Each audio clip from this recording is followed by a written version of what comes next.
It was preparation day for Passover, and it was about noon. And he said to the Jews, "Behold, your king." They cried out, "Take him away! Take him away! Crucify him!" Pilate said to them, "Shall I crucify your king?" The chief priests answered. "We have no king but Caesar." Then he handed him over to them to be crucified. So they took Jesus, and carrying the cross himself, he went out to what is called the place of the skull, in Hebrew, Golgotha. There they crucified him, and with him 2 others, one on either side, with Jesus in the middle. Pilate also had an inscription written and put on the cross. It read, "Jesus the Nazarene, the King of the Jews."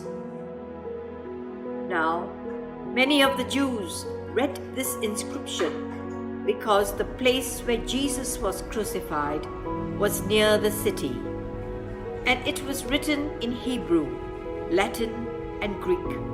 So the chief priests of the Jews said to Pilate, "Do not write the King of the Jews, but that he said, 'I am the King of the Jews.'" Pilate answered, "What I have written, I have written." When the soldiers had crucified Jesus, they took his clothes and divided them into 4 shares, a share for each soldier. They also took his tunic, but the tunic was seamless, woven in one piece from the top down. So they said to one another, "Let's not tear it, but cast lots for it to see whose it will be." in order that the passage of Scripture might be fulfilled that says, "They divided my garments among them, and for my vesture they cast lots." This is what the soldiers did. Standing by the cross of Jesus were his mother and his mother's sister, Mary, the wife of Cleopas, and Mary of Magdala. When Jesus saw his mother and the disciple there whom he loved, he said to his mother, "Woman, behold your son." Then he said to the disciple, "Behold your mother." and from that hour the disciple took her into his home. After this, aware that everything was now finished, in order that the Scripture might be fulfilled, Jesus said, "I thirst." There was a vessel filled with common wine, so they put a sponge soaked in wine on a sprig of hyssop and put it up to his mouth. When Jesus had taken the wine, he said, "It is finished." And bowing his head, he handed over the Spirit.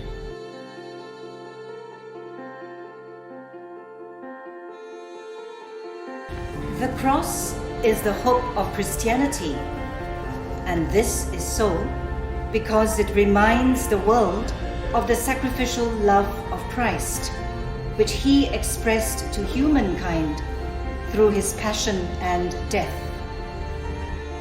The cross brings to memory the sacrificial love of the one who hangs there. It is a clear proof of his love that he laid down his life for us and challenges us to do the same for our brothers and sisters. The vertical points signify the height and depth of his love. The horizontal points expressing the width and breadth of that love. Their interpretation is closely connected to Paul's words that prayed for the Ephesians to have the strength to grasp the breadth, length, height, and depth of His love. Suffering and pain can bring about unimaginable blessings. It is within this context that we can understand why the tree of death has turned into a life-giving tree. In the very beginning, a tree brought about the fall of Adam. A tree has brought about the glory of the new Adam, namely Christ. This is so because by his cross he has redeemed the world. Today is a day to pause and think of the meaning of the passion and death of Jesus Christ. It is also a time to reflect on how his wounds bring healing to many and how his death offers a ticket of salvation to everyone. The hope of resurrection gives meaning to the passion and death, which is commemorated today. The cross is salvation for humankind.